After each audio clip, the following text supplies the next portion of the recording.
Bonjour à tous, si vous venez de nous rejoindre, vous regardez Midi Ensemble, quel bonheur de passer ce moment en votre compagnie. Si vous êtes à table, bon appétit à vous. Nous allons faire le tour de l'actualité israélienne, celle que vous avez peut-être ratée, avec Lise Barambo, Maurice Fergan et Samuel Calvo. Restez avec nous.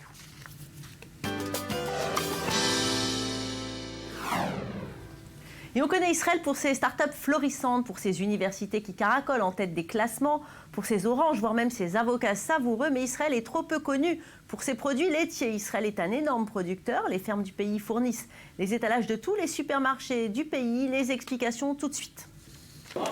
Israël a une industrie laitière florissante. Malgré des conditions désertiques liées à la géographie de la région, la chaleur, l'humidité et des ressources en eau limitées, Israël a réussi à développer sa production de produits laitiers. Le pays du lait et du miel est quasi indépendant au niveau laitier.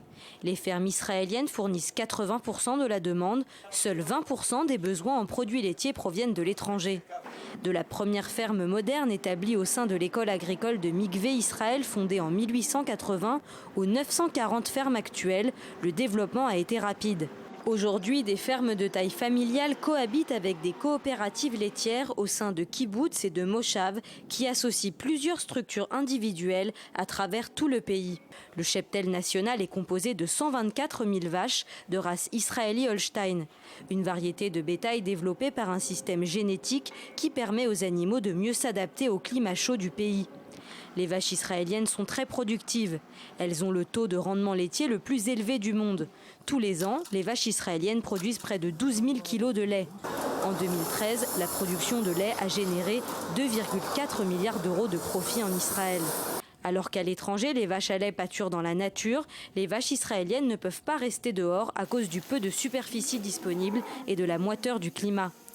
Elles sont nourries avec du fourrage irrigué et mûri localement, conçu à partir de grains importés. Technologie de traite moderne, programmes de contrôle spéciaux et même GPS fixés sur le collier des vaches pour évaluer le moment où l'animal a besoin d'être trait, les vaches israéliennes sont très encadrées. Une qualité et un succès qui n'est pas longtemps resté inconnu. La région indienne du Pendjab a importé les techniques d'Israël entièrement automatisées grâce à une équipe de fermiers indiens envoyés en Israël pour s'entraîner aux méthodes israéliennes. Des projets similaires se mettent en place en Chine, au Vietnam et au Canada. Des délégations d'agriculteurs français, thaïlandais et russes visitent régulièrement l'Institut Volcani et son étable écologique dans la ville de Beit Dagan. Des techniques qui ont fait leurs preuves puisqu'une variété de plus de 1000 produits laitiers orne les rayons de supermarchés israéliens aujourd'hui. Alors Lise Barambo, c'est une semaine particulière en Israël puisqu'on va consommer beaucoup de laitage. Comment les producteurs sont-ils organisés?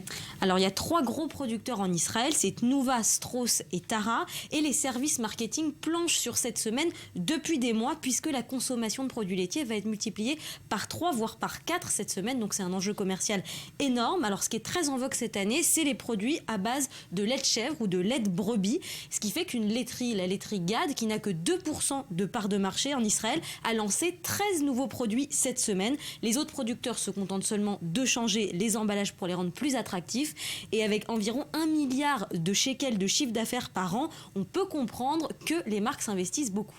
Justement, qui détient alors le marché des produits laitiers en Israël? Alors il y a des monopoles qui sont vraiment dominants. Le plus grand producteur c'est Tnuva avec 850 millions de litres de lait par an et qui possède en fait plus de la moitié du marché. Le plus grand concurrent c'est Strauss, mais ces deux géants voient leur part de marché un peu diminuer, surtout sur certains produits comme les laits aromatisés, par exemple au chocolat. Et il y a une laiterie qui s'appelle Tara qui a gagné en 2 ans plus de 17% sur ce genre de produits. Il y a des tendances dans la consommation des produits laitiers? Il y a des modes? Oui, alors les Israéliens sont des gros consommateurs de produits laitiers, même si ça a tendance à stagner. Le consommateur israélien aime beaucoup le bio, donc les grandes anciennes investissent sur ça. Elles investissent aussi sur le sans sucre, sans calories. Aujourd'hui, il y a beaucoup de laits végétaux aussi pour les végétariens, les laits d'avoine, les laits d'amande, les laits de soja. Oui, mais ça, c'est pas du lait. C'est pas du vrai lait, ouais, mais ça ressemble au lait. C'est pour ceux qui ne veulent pas dire qu'ils boivent du lait. Et il y a un produit phare en Israël, c'est le gâteau au fromage, bien évidemment. Les marques commencent même à proposer des kits de préparation aux ménagères pour qu'elles réalisent facilement ce gâteau. Ça, je sais que vous adorez ça, le cheesecake. Samuel Calvo, c'est l'un de vos mets préférés. Il existe d'ailleurs une spécialité lactée ici en Israël très populaire. Absolument, il y a plus de 20 restaurants à Tel Aviv qui produisent donc du yaourt glacé. Donc le principe, c'est que c'est à base de lait de vache, à base de lait de soja, à base de lait d'amande, à base de lait de chèvre. Et on rajoute dessus des toppings. Donc ça peut être des fruits frais si on veut faire un produit très sain. On peut rajouter également du chocolat, du caramel, à peu près tout ce qu'on veut. Ça laisse vraiment libre cours à son imagination. Et les spécialistes, par exemple, à Tel Aviv, c'est Iceberg, Vaniglia, Tamara, Anita et Yogo. Donc c'est comme une glace finalement, mais c'est à base de lait glacé. Absolument, de yaourt. Ouais. De c'est yaourt plus léger. Glacé. Alors justement, pourquoi cet engouement, Maurice Yvergan, autour de ces produits laitiers ? Il faut comprendre le contexte religieux et culturel, parce que nous sommes dans la semaine où il y a la fête de Shavuot, une fête au-delà de la tradition religieuse où on a reçu les 10 commandements. Surtout dans les kibboutz, on fête Shavuot d'une manière très spéciale. Mais pourquoi on boit du lait, justement ? Je vais vous expliquer, c'est la fête des prémices, c'est-à-dire qu'on présente les premières récoltes, les premiers fruits de la saison, et on fait défiler les enfants dans des charrettes tout au long du kibboutz avec des gerbes de fleurs autour de la tête, et ces enfants sont habillés en blanc parce que le don les 10 commandements ou les prémices, c'est la pureté, et la pureté c'est représenté par la couleur blanc. Donc tout au long de cette semaine, vous l'avez dit Lise, les ventes de produits laitiers font un bond de près de 70%. Dans les journaux, vous allez trouver des petites brochures avec des recettes de gâteaux, de pâtes au lait, tout est prévu, tout tourne autour de ces repas laitiers. Alors comment faire face justement face à cette forte demande qui n'est pas habituelle ? Alors les supermarchés sont achalandés bien à l'avance. Les Israéliens ont coutume d'acheter des produits laitiers en masse et il y a une guerre des prix qui se déroule. Alors cette année, on a vécu un phénomène un peu particulier. Vous l'avez dit, il y a des coopératives qui ont un monopole, qui se partagent le marché, mais les supermarchés ont cherché à briser maintenant ce monopole et à faire baisser les prix pour attirer les clients. Et donc on produit des produits laitiers sous leur marque, c'est-à-dire il y a des litres de lait qui s'appellent Supermarché et d'autres Rami Lévy, et les prix ont baissé et on se livre une guerre vraiment sans merci dans les supermarchés. Allez, on va passer à un autre sujet. C'est la 2e année consécutive que le festival de Midburn va avoir lieu en Israël, un festival atypique qui se déroule pendant 5 jours en plein désert du Negev et qui attire les festivaliers du monde entier qui ont hâte de se retrouver en pleine nature. Au programme, musique, ateliers, manuels, feux de camp. Un événement unique qui a bien failli ne pas avoir lieu cette année. La police a imposé de nouvelles normes en matière de sécurité et de mœurs. Retour en images. 6000 participants réunis dans le désert du Negev pendant 5 jours. C'est la promesse du festival de Midburn qui se déroule en Israël depuis l'année dernière. Le district de Beersheva, principale ville du sud d'Israël, devait rendre une décision pour autoriser ou non la tenue du festival. Un événement qui reprend les codes du Burning Man qui se déroule dans le désert du Nevada chaque année. Midburn est une contraction du mot hébreu midbar qui signifie désert et du mot anglais burn qui veut dire brûler. Les festivaliers érigent des sculptures en bois destinées à être brûlées. Une tradition païenne qui remonte aux années 80 et à l'incinération d'une effigie sur une plage de San Francisco. Cette année, la police a fini par donner son autorisation aux organisateurs. Le porte-parole du festival, Eyal Marcus, a déclaré que les nouvelles normes imposées par la police, comme par exemple l'installation de caméras de sécurité sur le site pour clôturer et empêcher des véhicules d'y entrer, étaient très difficiles à respecter pour la préparation du festival. La police israélienne s'en est donc remise à une cour de justice pour trancher la situation. C'est la cour de Beersheva qui a finalement autorisé la manifestation en imposant aux organisateurs d'obéir à certaines mesures préconisées par la police. La nudité ne sera autorisée que dans certaines zones limitées et non accessibles aux mineurs. Les bouteilles en verre ne sont pas admises sur le site, les voitures et les vélos ne sont pas autorisés et des caméras seront bien disséminées, mais pas dans les zones privées. Ce festival à but non lucratif est complet pour l'édition 2015. Les 6000 billets ont été vendus et les festivaliers pourront bien s'amuser dans une ambiance hippie et désertique en plein désert du Negev. Élise Barenbaum, l'un des problèmes de la police cette année, ça a été de gérer la nudité. Oui, en fait, la juge qui s'est occupée du dossier a décidé que la nudité serait autorisée, mais seulement dans une zone où il n'y aurait pas de mineurs, parce qu'en fait, il y a eu des débordements l'année dernière. En tout cas, le festival est maintenu, parce qu'il faut quand même rappeler que ça amène de l'activité économique dans une région qui souffre depuis la guerre contre le Hamas l'été dernier. Alors, ce festival de Midburn, c'est finalement le petit frère d'un grand festival américain. Oui, Midburn, c'est une version locale du Burning Man qui se déroule dans le désert de Black Rock aux États-Unis chaque année.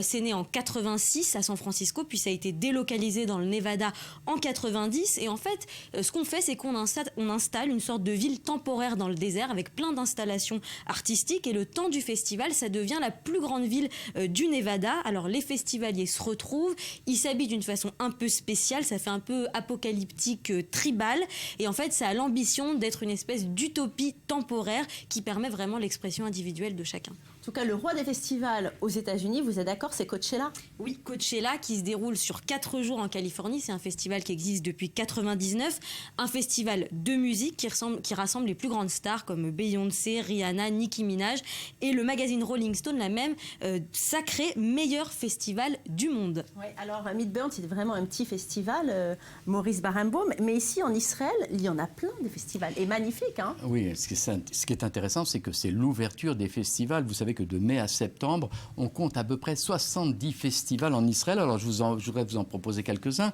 J'ai l'habitude d'aller à ce qu'on appelle opéra à Masada, c'est-à-dire des opéras montés, mis en scène au pied de la montagne de Masada, face très à la connu. mer Morte. Et c'est très Absolument connu, magique. c'est magnifique. Alors, cette année, donc ça se passe en juin, cette année, on va avoir la Tosca de Puccini sous la baguette de Daniel Oren avec les chœurs de l'Opéra d'Israël et l'orchestre symphonique de Rishon LeZion. Ça va être grandiose et on pourra, pour ceux qui vraiment sont passionnés, rester pour voir Carmina Burana de Karl Hoff, dirigé par James Wood. Vous savez qu'il y a 200 000 personnes chaque année qui vont à Masada pour écouter du monde entier, pour écouter ces opéras qui se déroulent dans un contexte absolument magnifique. Alors, bon, allez, cette année, je vous accompagne. Vous m'avez donné envie. Quoi d'autre?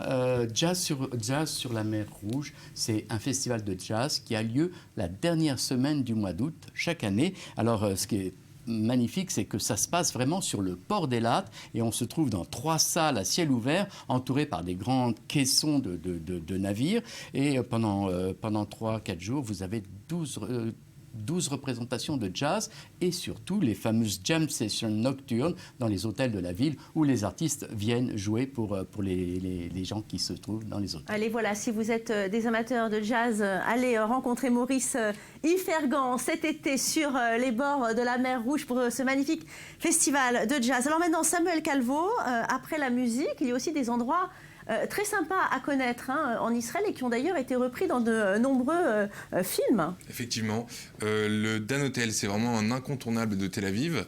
Donc à l'époque, le premier immeuble, ça a été fait en 1930. Et à l'époque, c'était une petite pension où il y avait seulement 21 chambres. C'était réservé à une classe moyenne. Et en 1947, 2 frères, les frères Federman, ont cru au potentiel de Tel Aviv de devenir un endroit incontournable pour le tourisme et ont décidé donc de racheter cet endroit, de le raser, de refaire un immeuble qui s'est terminé en 1953 et qui a été le premier hôtel de luxe de Tel Aviv. Oui, parce que c'est particulier quand même, toutes ces couleurs comme ça. Effectivement, c'est seulement en 1986 que l'artiste Yaakov Agam qui a décidé de repeindre toute cette façade, parce que lui, il fait partie d'un courant qui est de la cinétique, et donc en se déplaçant devant l'endroit, ça crée du mouvement. Et c'est le cas également de la fontaine de Dizengoff dont il s'est occupé. Très célèbre d'ailleurs. Et puis on retrouve cet hôtel dans de nombreuses bandes annonces, notamment un film d'Adam Sandler. Oui, absolument, ce qui s'appelle Rien que pour vos cheveux ou Don't Mess with Zoran. Et on va d'ailleurs voir un extrait. Allez, on regarde.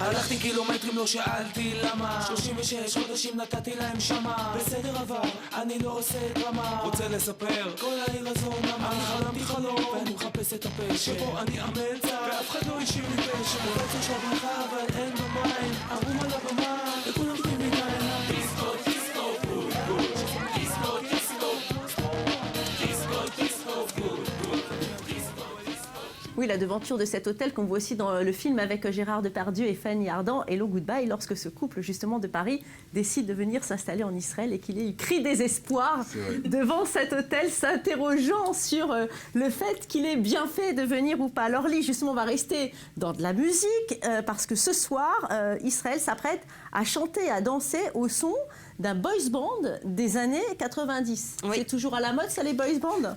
Apparemment, oui, les Backstreet Boys viennent en Israël. Ils vont se produire pendant 3 soirs à l'amphithéâtre de Ranana, près de Tel Aviv. D'ailleurs, ils sont logés au Dan de Tel Aviv. Alors, ils devaient au début chanter l'année dernière pendant l'été, pendant la guerre contre le Hamas. Ils ont été obligés de déprogrammer. Mais dès le mois de septembre, ils ont annoncé qu'ils allaient revenir.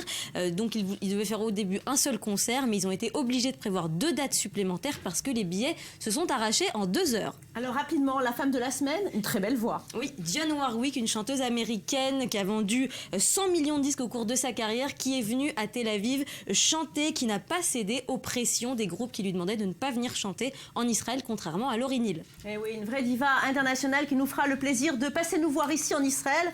Un rendez-vous à ne rater sous aucun prétexte. On y va tous ensemble? Allez, merci beaucoup. Malheureusement, Israel Inside, c'est fini. On se retrouve la semaine prochaine pour d'autres aventures. Surtout, restez avec nous car Midi Ensemble, ça n'est pas fini.